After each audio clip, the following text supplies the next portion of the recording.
Hello, Jason, and hello, Alexandria. It's Hi, good to have Chris. you both back again after our conversation on Sunday.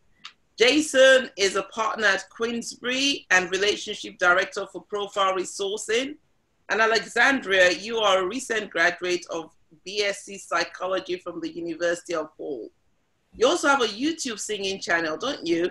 Called Drea Sings, where you showcase your passion for music and inspiring content. So before we go into the interview, I just want to say congratulations to you because I know you got a really, really good outcome from Thank the degree, didn't you? So we're very proud of you, Alexandria. So keep Well that done. going. Well done, well done. So we'll continue the conversation on the education experience and trying to answer the question, is this a fair playing field for this generation? And when we were speaking on Sunday, there were lots of chats and lots of interesting things going on, both from parents, young people, educators. Everybody had the opportunity to say something. So Jason, I guess the first question I want to ask is, upon reflection, and seeing all the conversation points that were raised on the day, is there anything that you would have liked to have said that you didn't get the opportunity to say? Yeah, I suppose that one of the key things was obviously the concern around the representation within teaching. One of the things that I would have loved to have talked about was that I think Hannah did actually touch on it as well. She said that there isn't a lack of willing participants from our community wanting to get into teaching. There's plenty, and I can second that. So I would say, working in the higher education space, I was having meetings because I was looking after the career side of things for the students. I met the equal numbers of Black students, Asian students, and white students, and other minority groups as well, that were interested in teaching as a career and were looking at doing that after their undergraduate.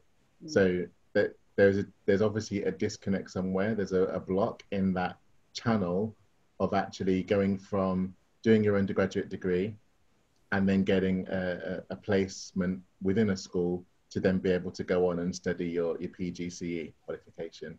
And that's where there needs to be a lens and some work done in terms of what's happening with the education systems, what's happening with the independent school sector, what's happening with our comprehensives, and what's happening with the academies, multi-academy trusts.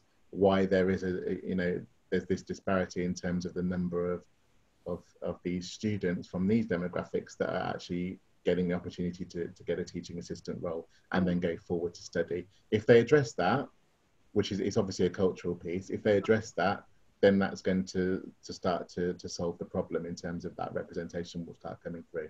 Yeah, and I know that a lot of the conversation was around the visibility, of teachers, from Black background across different areas of the education system, and that was secondary and university. And I know, Alexandra, you spoke to that actually, didn't you, when you were talking about some of the research work that had been done by SOAS? Yes, yeah, definitely. Visibility in teaching, senior leadership positions, and also student leadership positions. I think my university, the union have tried to get some diversity and representation in the student leadership, because I think that's a really big part as well, getting the student leadership to connect with senior leadership, so deans and vice chancellors, bridging that gap so that they can actually voice the student voice wholly. Yeah. Yeah. And I think, Jason, this plays into some of the work you do, because we also, one of the things that was said around the recruitment, retention, and attrition is that we also lose, was it 35% of trainee teachers by the third year and 50% by the fifth year? So even when they do get in, somehow we seem to be losing them.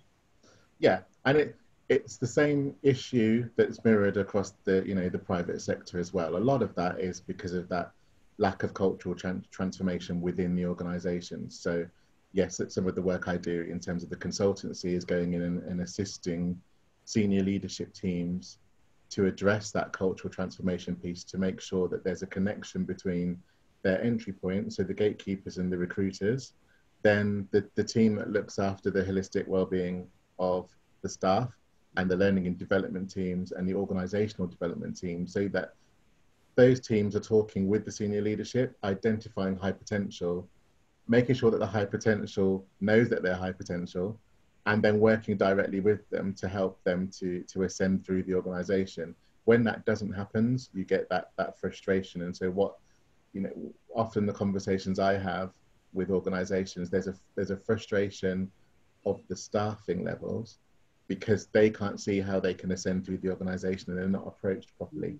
So that they may have ticked a box in terms of diversity because they've recruited diversely to get people into the organization, but that work of the inclusion doesn't allow them to ascend, so they get frustrated and leave. And that's where we see this attrition, where there's a high percentage of Black people then that are leaving the business within a short period of time. Wow. And some of the themes that sort of came out in the conversation were around segregating this BAME word, because sometimes it hides the truth about what's really happening within the Black community. We talked about leadership listening to Black voices, which I think plays into some of what you're talking about. We talked a lot about the Black community and teaching, which we've also alluded to. Someone mentioned about being the change you want to see. And then we talked about positive discrimination and tokenism. Now, I know I've thrown all 5 at you. Do you want to say anything to any one of those things? I think there's 2 things that I'll probably pick up on. So the BAME thing, BAME, first of all, BAME as an acronym was not something that we were involved in creating. It was created by other people. We weren't in the room. So I don't feel any relationship with that acronym, and it doesn't represent us as people. It doesn't do anybody within the acronym any service because we all have very different experiences. And it doesn't allow for those experiences to come to the surface and be part of the conversation. So that's the problem with it. It pigeonholes, and it's convenient for some people and it's inconvenient for the rest of us. So that's my problem with that. With regards to tokenism, it just isn't sustainable. Tokenism is pointless, it's piecemeal, it's knee-jerk, it's unhelpful. Any construct that involves tokenism it's too superficial and will not, that because it's superficial, nothing really happens. And we know it's superficial. Everybody kind of can identify that it's superficial, and it's talked about as a superficial move. So it's pointless. Let's sit down and have proper conversations and work on proper inclusive practices that are sustainable. Excellent. And Alexandra, do you want to say anything to that as well, or ask Jason a question? So I'll maybe ask how would you address maybe a young Black professional that is aware of tokenism but wants to kind of break a barrier and get into the working world? They don't want to uphold tokenism, but they want to be the change that they want to see. This is where you have to do your research. So as a young person entering into the job market, you need to do your research on the first of all, know what field you want to get into, then do your investigation and research on the employers in those areas and see who actually is shining a light in terms of their practices, and actually from the way that they communicate externally and internally, the type of messages that they're putting out and the structures and what you can see within the structures, know that you'll be supported. Those are the type of organizations to embed yourself with and start building a relationship with and make those your approaches. The issue, I think, with trying to change organizations that don't already haven't already done that from a young person's point of view, it's quite a frustrating piece of work, and it's very difficult to do as a youngster to, at that very entry level, try and make changes. It's very difficult. So sometimes that isn't always for your best interest or the best of your health to be involved in that too early, but focus on the organizations that will support you and allow you, but also be aware of any groups that are out there for your sectors. There are lots of different initiatives being set up and networks being set up for specific areas. So where it's something that allows us that are experienced people to really liaise and work closely with the younger generation to bring them up and to empower them and mentor them so that they can do really well in their given areas, and make sure you use those type of networks to build yourself up.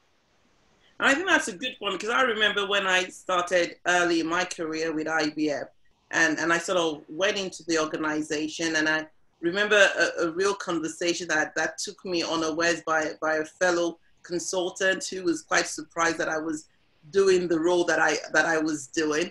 But I remember going in and really focusing on doing a good job. That was my first priority, was go in, do a good job, you know, and I did a really good job. And most of our young people are extremely capable of doing an excellent job once they get into the workplace.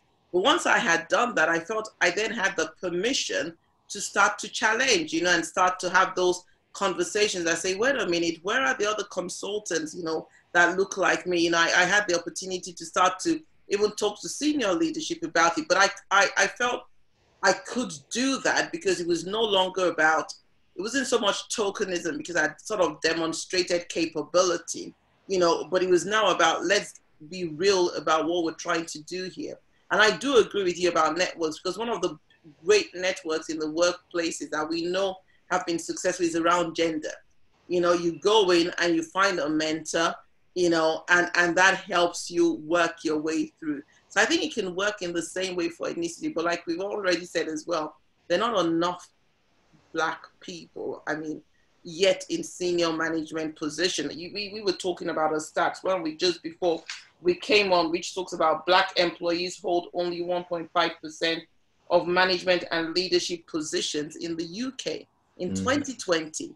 And that's only 0.1% up since 2014. So the young generation really, you know, have to sort of find a way to get in there very quickly and start to role model this for other people. Absolutely. And something else I'd say on that, because obviously making that statement around the leadership levels, yes, there's not enough representation. So the other thing that I would say to youngsters like Alexandria is, the other route is to look for a senior leadership person that embodies the qualities that you're interested in and that you can align yourself to. They might not be Black, and that's not a problem. I mean, if I think about my own experience, one of my best mentors through my career was a white lady from Scotland, and she was a senior HR person, and she was great. You know, we got on really well because we had the same values. We were both no nonsense. We both liked the same things. We both spoke in the same way about certain subjects, and I felt that we had a really good link. So she was my mentor, and for a good 3 years, I spent a lot of time with her, and she helped me to, and actively pushed my career, actually, I would say. So sometimes it's not so much about always looking for a Black mentor within that organization, because they don't always exist, but find somebody that you can align yourself with. I think that's a great point, Jason. Alexandra, I don't know what you think about that, because I look back and think about the people that I sort of call my champions on my journey, and most of them have been white male, actually, and maybe one female, you know. So there are people who share common values. So I think that's a good point to spread, you know, the breadth of where we're looking for those people from. Alexandra? No, that was very, very useful. Very focused. Yeah, thank you. Excellent. So Jason, you know, there was also the interview which you also shared with me, you know, which sort of picks on the same point. It's always the same leadership point, and it was on the BBC on Monday, you know, and it talks about the issues that Black teachers face in the UK, and two were particularly highlighted. One was discrimination and the barriers to getting promotion. You know, I mean, there was also talk about some of the microaggression, and, you know, even from parents, you know, where they don't expect a Black person to either be the assistant principal or the head teacher in the school, and things like that. I don't know if you had any experience or heard of any of those experiences, and what your thoughts are on that as well, for the teachers and for the educators who might be listening to this, you know, who are facing some of those issues.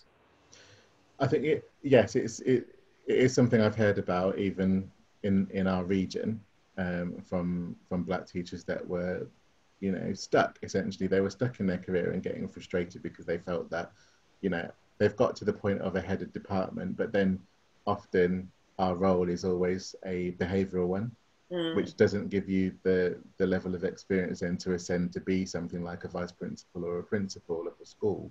And that's quite difficult. But that, again, is an issue within culture and the cultures that are endemic within the schooling system. So there's in terms of encouraging people, I want them to stick at their roles, is that they're playing a really crucial role, but there's lots of conversations that need to be had with SLTs, and they also need to be part of those conversations where they can to speak to the governors as well as the SLT about their aspirations and be very, very open about what they would like to do, so that they're not just pigeonholed in a behavioural role and say, no, actually, I want an academic role, I want an academic leadership role, and this is where I want to go. So just be more, more open. There's also another piece, of course, in terms of the education sector itself and the schools. There's a lot of work that needs to be done in terms of the governors, but this is also, and I know you're going to ask me later on about what can we do, and what we can do is look for the opportunities when they come up for school governors to apply for them, because we need to be part of those conversations that happen, and we can then impact things like teaching, but also things like the exclusion numbers, which is something else I saw a report on recently, that the young Black male students in particular are 3 more times likely to be expelled, permanently excluded from school, perhaps for things that other members of their cohorts would just get a little tap on the wrist for, and they're not even excluded from school, even suspended for a week or 2. Nothing happens, they're still in school. So there's that, and that's also influenced by leadership and the governors. So that's something for all of us to think about. Okay, that's really good. And I want to pick up on the student experience a bit with Alexandria, because obviously you've gone through the education system and you're sort of, I know there's still some more reading to be done, but you've made your way through. How would you, in light of sort of some of the things that we're saying, because we've talked about the teachers, and the challenges they have, but you as a student working through all of that and seeing all of that, how would you describe your experience? My experience in primary, I went to a private school, so the nurture and attention from teachers, I did feel like I got that. However, even from primary, there was a lot of ignorance from children. But you think, oh, it's just little children, they don't really know what they're saying, kind of thing. So you don't even really express how your experience is to teachers or parents. So I got to secondary school, you're a bit more clued in, and it was a bit more aware of kind of comments that I was getting from other students. And definitely the support, that scaffolding, I think I spoke about that in the show last month. The scaffolding wasn't there about being able to voice my experience and it be taken seriously, about how I was feeling at school, or how I was experiencing other students, or even how I was experiencing certain teachers. And you kind of learn to have a resilience that you should not have to make in that light. You should have an academic resilience, you should have a tenacity to keep pushing and try and progress, but in terms of like handling conflicts or just uncomfortable situations at school, you should not have to kind of build that resilience. And that's something that I had to build, and liken to many of my Black friends that schooled. So I went to school in Aylesbury, so predominantly white experience there. But yeah, teachers with discipline, you did sort of feel like you had a spotlight on you.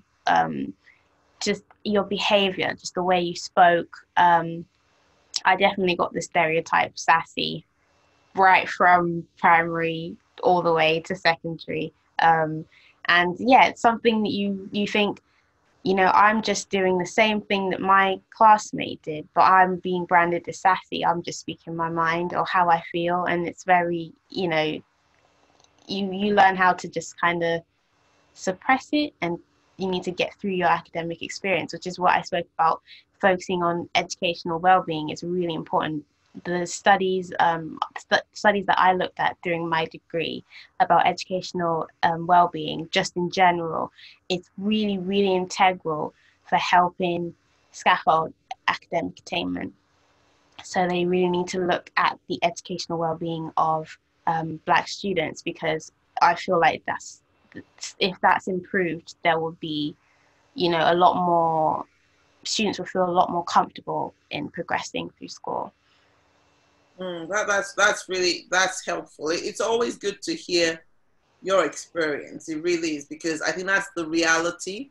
And I think we're talking about the education experience and whether it's a fair playing field. And it feels to me the answer is no, you know. And it feels to me the answer is no for some of the reasons that you've spoken about. And I know, Jason, you know, one of the things we've been trying to do through these conversations is to empower our young people to speak, you know, and to be more vocal about some of these experiences, not in a negative way, but in sort of helping to shape and change, you know, and bring people's attention to some of these things. Would you agree with that? And would you say there's a particular way to do it that sort of supports sustainable change, and there's a way not to do it? Yeah, I suppose we've always got to think of the most constructive ways of feeding back, essentially. And it's almost borrowing some of the practices that are out in you know, the corporate world. It's very normal to do surveys and to do feedback, 360 feedback, and to reverse mentor. It's kind of normal. But within education, it's not the done thing so much, but we need to think about different ways of being able to interface with the senior leaders, teaching staff in general, and to get parents involved, so that there is a good rounded communication, so that the children and youngsters feel they can express themselves in a positive way, and that nobody's seeing it as this is an attack and we're going to because as soon as it's an attack, somebody will shut down. Yeah. As soon as somebody feels uncomfortable and that, yeah, they're pointing the finger at me, shut down straight away. We know that, because as humans, we all do that. So it's about giving a forum where it can be expressed, taken as it's given, and then the expressions are utilized in different types of practices that are then embedded within the system. And that's, you know, that's the way we're going to have to do it. And that might be something that we have to, as community leaders or you know, parents or whatever it might be, go into the schools and suggest and say, look, when you get the chance to sit and have a conversation with the principal, say, this is what I'm thinking that we probably need to do here. That's going to benefit the school in the long run. That's going to benefit all of the kids, and it's going to benefit all of the teaching staff, and get the governors involved as well. Is there any educational institution that you've seen that you think does this well, either in the UK or anywhere else, in terms of getting that feedback and, you know, the student voice and that sort of shaping, you know, culture and behavior and all of that within the organization? I think that there are probably individual schools I can think of where they actually do have forums where, you know, and events. So in Milton Keynes, if I'm thinking about Milton Keynes, you know, you've probably got, there's two schools that I was very much involved with and still am that do that type of thing. One of them's Oak Grove and the other one is the Milton Keynes Academy, actually, where they have forums that business leaders come to, so do parents, so do the students, and so do the teaching staff, and so do the governors, and we all sit and have conversations. And they do several different types of meetings for feedback on different things. And then, you know, we get speaking slots. So different people get up and talk about a particular subject, and it's educational for everybody in the room. And then it can help to formulate plans moving forward. I don't know whether it's a practice that is widely available across the sector. I think it's going to, you know, some multi-academy trusts maybe adopt it, some don't, but I know that individual schools where there's a very, very strong principle, they might then have developed that, which is the case in Milton Keynes. That's good. And I think that's one of the things that's come out of my conversations is this concept or this reality of strong leadership, you know, and how important strong leadership is in terms of driving some of these things and bringing change into the system. Now, I want to mention some of the organizations that you mentioned to us on Sunday. So you talked about Worktree, you talked about Bright Network, you talked about Alito Foundation, and I think Casilda also talked about sort of validating some of the work that they do because she'd been on one of their programs. Now, I guess the question I want to ask is, how are these organizations actually helping to create a fairer playing field for this generation? Okay, so let's take them one by one then. So Worktree, the role of Worktree is to help facilitate events whereby children of all demographics and all communities are able to interface with people from the world of work. Okay. And ask them questions directly and find out about their personal journeys. You know, what did they do at school? What did they do after they'd finished their A-levels? Did they do the university route? Did they go to college, or did they go straight into a role, a traineeship, whatever it might be? And then more about the pathways that individual has had to get to the role that they're in now. And then obviously talk more about, you know, where they work and what they do. And they meet, you know, entrepreneurs, people that are working corporate head offices, people that are working in the NHS, all sorts. So there's a really good mixture. What that does in terms of leveling the playing field is bear in mind that a lot of the time as kids, we're influenced by our parents' network. So we know as much as we know about the world from, if it's not from the TV, but from what our parents say and the people they introduce us to. And what we would normally find is that some parents may not have that network to be able to sit and talk to their kids about the world of work, you know, about what it means to work in a corporate head office, about what it means to work in a specific sector, and about entry points to those sectors. They just don't have that. And even more so when the parent is maybe a first generation UK, you know, they might have literally only been in the UK for the, you know, less than 10 years or so. So those children, yes, they're born in the UK, but their parents weren't, and they don't have that network.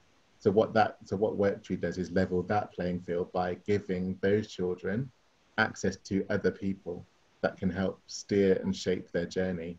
And it works from year 7 all the way through to year 13. So they're getting interactions all through their school life that help to shape. By the time they get to year 10, year 11, they should have a really good view of the world in terms of work.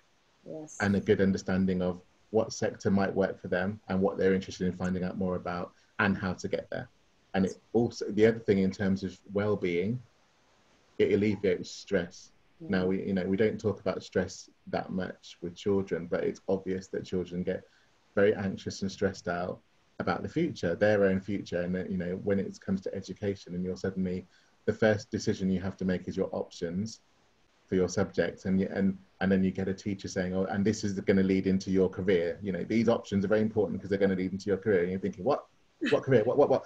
This alleviates that stress because they've already had discussions and they know what subjects relate to what kind of careers now already. So they're less stressed about that process. They're less stressed when they're picking their A-levels. And they've got more of an understanding of, okay, for me personally, don't like school, don't think I'll be going to university, but I think I'll probably do an apprenticeship. And I can still go into, you know, I want to be a solicitor, don't want to do university, but I could do an apprenticeship and still be a solicitor in 6 years.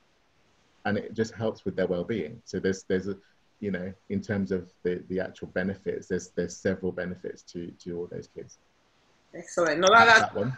Oh, go on. Still some more. Yes, sorry. Yeah, you gave me all of them, right? So,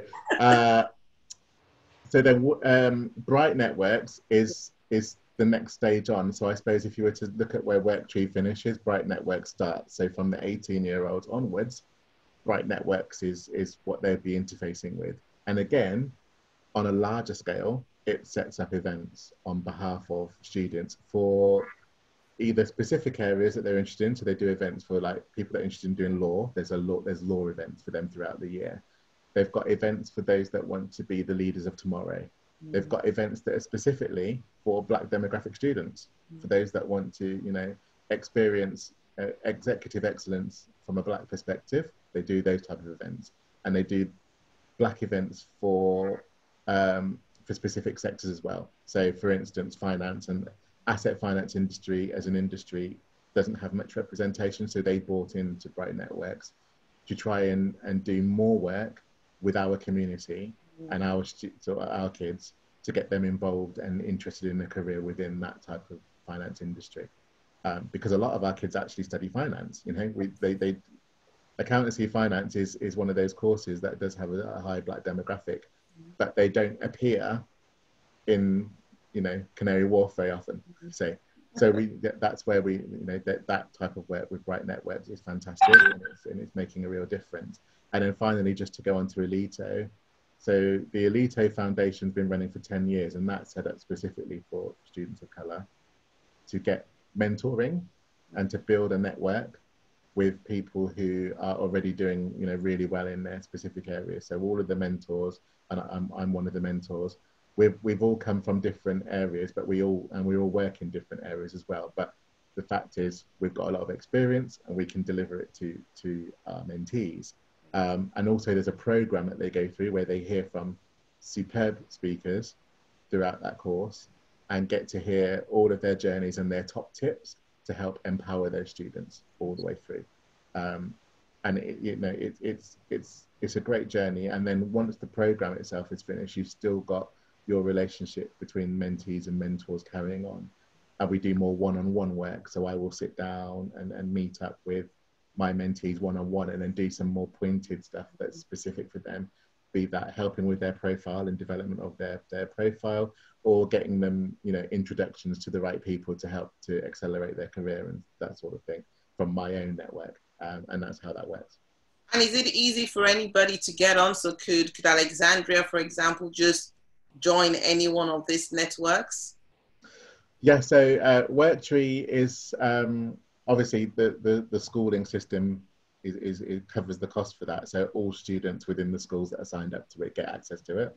There's nothing that you need to do.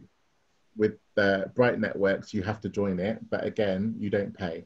As a student, you don't pay to join Bright Network because the cost is covered by the corporates. The corporates pay for all the events and everything. You don't have to pay to go to any of those. And Alito, there are entry requirements for Alito, and you do have to go through quite an intense recruitment structure. So you have to apply to be on the foundation as a delegate. You get interviewed and stuff like that. But that's also good because it's useful for you to feel what that's like.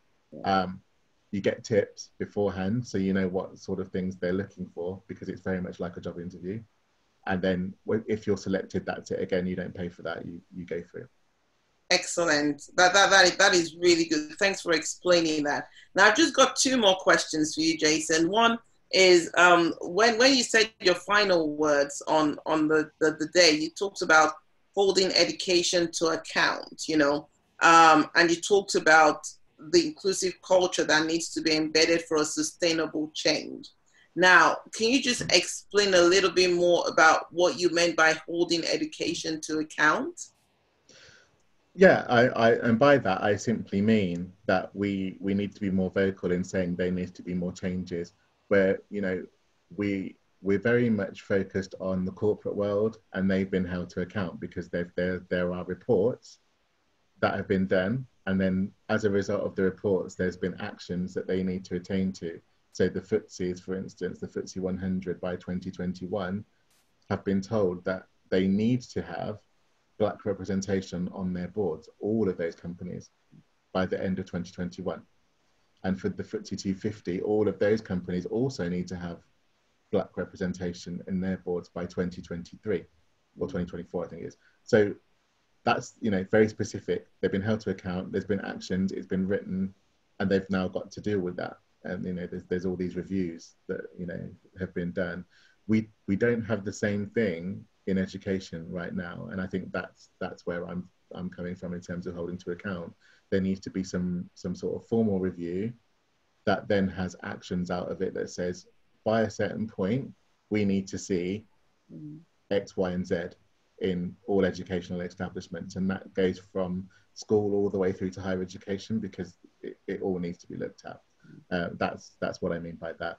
And when I talk about that, you know, inclusive culture and the importance around that, that's the piece of work that the senior leadership team needs to do, is to really look at themselves and then step by step break down things that need to be broken down, and then start developing a proper inclusive cultural strategy that is embedded throughout all of the layers. Excellent. I like it. I like both of them. I like the account and I like the culture. So thanks for that. So finally, and you've told us a lot of things whilst talking, but just if you were going to bring it all together, and this is the big we, you know, what can we all do now to make a concentrated effort to create sustainable change?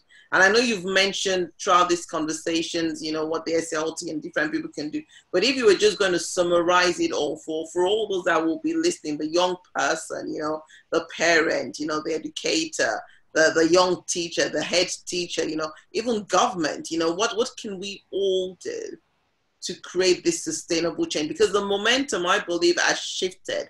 And I think the tolerance levels are gone. You know, people don't want to tolerate or accommodate, you know, behaviors that are non-inclusive or that are not driving equity and fairness and all of those sort of values across any sector, including the education system. So what would you say, you know, that we can do? A lot of it is kind of what you kind of said it in your own question, is around us collectively getting together. So in terms of the movement, and sitting down and having proper discussions where it's facilitated and government is involved, senior leaders are involved, parents are involved, students are involved in this four-way discussion that leads to a formal review of processes that happen throughout all of this. And it has to be embedded from the Department of Education all the way through to, you know, the nursery schools. Once that happens, if we sit and have that kind of formalized discussion, and then a contract comes out of it in terms of this is what we all agree to do collectively, that's going to form that movement, and that's going to make that change agenda happen. Thank you, Jason. That has been really helpful. Alexandra, is there any last words you want to say or anything you want to ask Jason or myself? I would just want to agree with Jason's thinking with that formal report. Again, with the thing that I studied, the degree that I got, we definitely reviewed education in a more general way, and that has been the green paper, for instance, looking at households and how that affects children, educational well-being, and that produced like a lot of new initiatives in local counties and things like that to help scaffold children. So I think if we could focus that energy, like Jason said, in looking at ethnicities, looking at the Black community, I think it's been done before, so it can be done again, and I definitely be for that. Excellent. So thank you, Alexandria. Thank you, Jason. It's really been nice having this conversation with you. And I know the conversation will continue, you know, continue beyond here, you know, and we'll keep talking about this, and hopefully you do something together to make it all happen in the way we want it, so that this generation definitely sees a different and has a different experience than the ones before. So thanks a lot. Really appreciate it. Thank you very much. Thank you. Thank you.